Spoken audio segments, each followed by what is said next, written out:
Saludos amigos, un domingo más con todos ustedes en un día especial.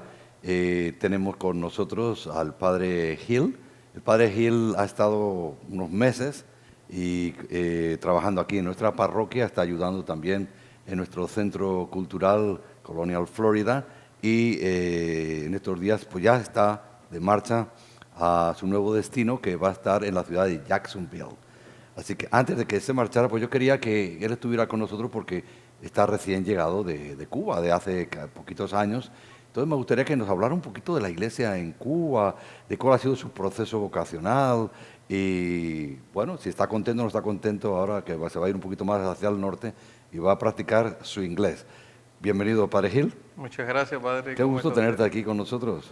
El gusto es mío Y también. quiero decirte además que has dejado muy buen sabor de boca aquí a mucha gente, muchas personas, cuando celebraron las misas, tus predicaciones, las disfrutaban muchísimo, así que de verdad muchas gracias por el tiempo que has estado aquí sirviendo y después también en la iglesia de San Hugo, que fue mi antigua parroquia, donde yo fui párroco también, así que me da mucha alegría que hayas podido estar colaborando en las dos parroquias. Sí, aquí estuve el año pasado, 2019, todo el mes de julio, y después ya el 1 de agosto fue que fui allá a la parroquia de San Hugo, Ya, y estuve hasta el 30 de junio sí.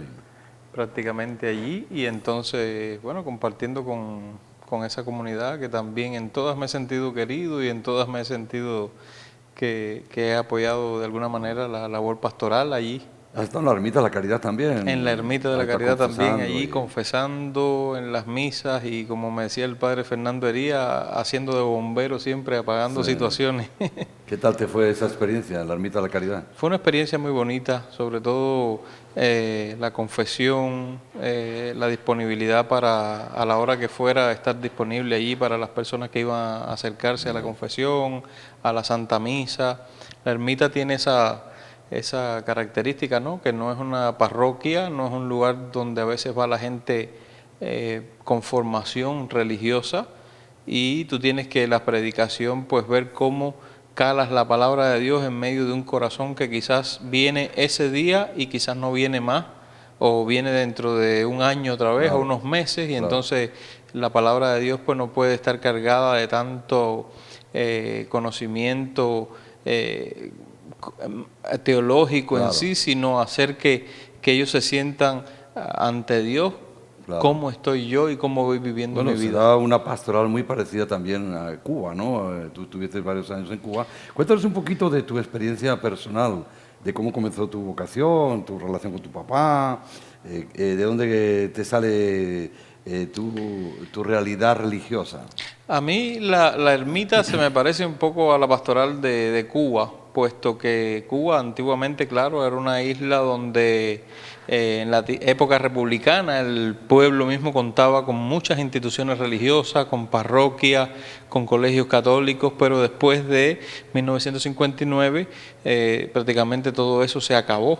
Y al perder la iglesia, los colegios y todos estos centros que existían y asociaciones católicas, pues bajó un poco el nivel de la práctica religiosa entre la gente, aunque las abuelas fueron siempre un puntal moral en ese sentido y ayudaron mucho en que la fe no se perdiera. Pero al bajar esto y el pueblo no tener tanto contacto ya así en su formación y en su moral, pues la isla un poco declivó, pero la fe nunca murió, la fe siempre estuvo ahí presente entre las personas y es un reto hoy en día para nosotros como católicos y aquí también, ¿no?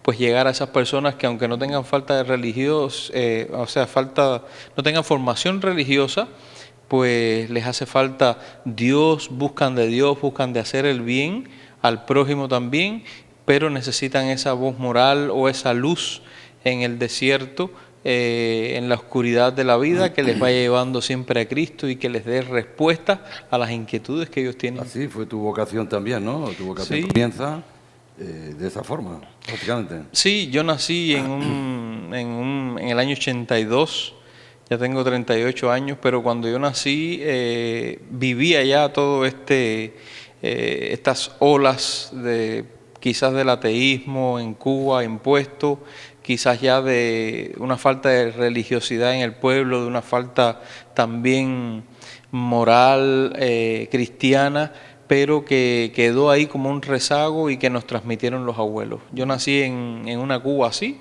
una Cuba donde a veces decir que eras católico o ir a la iglesia, pues ya eso era una marca social que te ponían. Y así empecé pues solito, yendo a la iglesia a los 9 años. Mi mamá y mi papá pues no tenían formación religiosa, no hicieron su bautizo cuando eran pequeñitos, pero nunca fueron a la comunión ni a la confirmación, no tenían vida religiosa de alguna manera.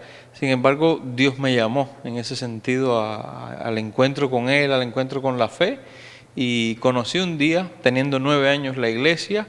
Pues empecé a participar a escondidas, me costó un poquito que mi papá cuando se enteró pues hasta me golpeó e intentaba prohibírmelo, pero yo... ¿Tu papá era parte de las Fuerzas Armadas de allí, de Cuba? Mi papá era militar, sí, en ese momento también, había participado en la guerra de Angola y después ¿Le podía perjudicar el que tú fueras a la iglesia o había miedo en ese sentido?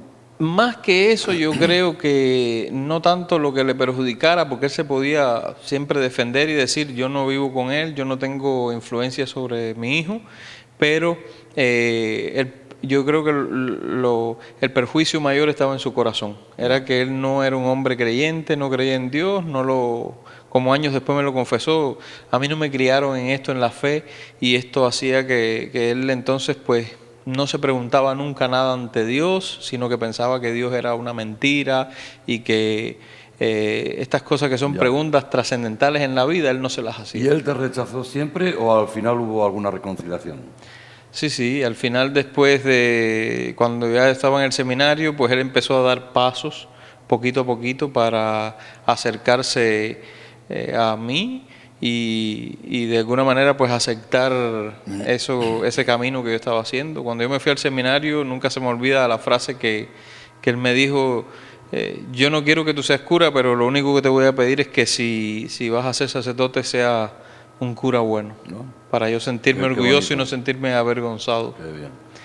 Y de hecho estuvo en tu ordenación, ¿verdad? Estuvo en mi ordenación, viajó a Guatemala, sí, y ahí estuvo muy feliz de estar conmigo, con mi mamá también, y pues ellos me llevaron al altar y fue prácticamente decirle a Dios, aquí te lo entregamos porque lo has llamado y ese es el deseo también de su corazón, ser sacerdote. Bueno, una historia preciosa, bella, la he oído anteriormente y cada vez que la escucho, pues a mí me llena de gran alegría el que tú, a través de esta experiencia personal, pues hayas sido firme con Jesucristo. Y te trasladas ya a la ciudad de Jacksonville, vas a estar allá un tiempo, estás entrando en la diócesis de San Agustín, una diócesis madre para nosotros. Ahí fue el origen de lo que somos nosotros aquí en la Florida y te deseamos lo mejor. Te deseamos que tengas un sacerdocio fructífero, que sepas que aquí está tu casa. El padre José Luis Menéndez sabe que te quiere mucho y quiere que participe con él en el centro cultural y en otras actividades. Así que suerte, bendiciones, que el Señor te bendiga. Pedimos por tu mamá también. Y nada, yo sé que la diócesis de San Agustín sale ganando con la presencia del padre Gil allá en la ciudad de Jacksonville.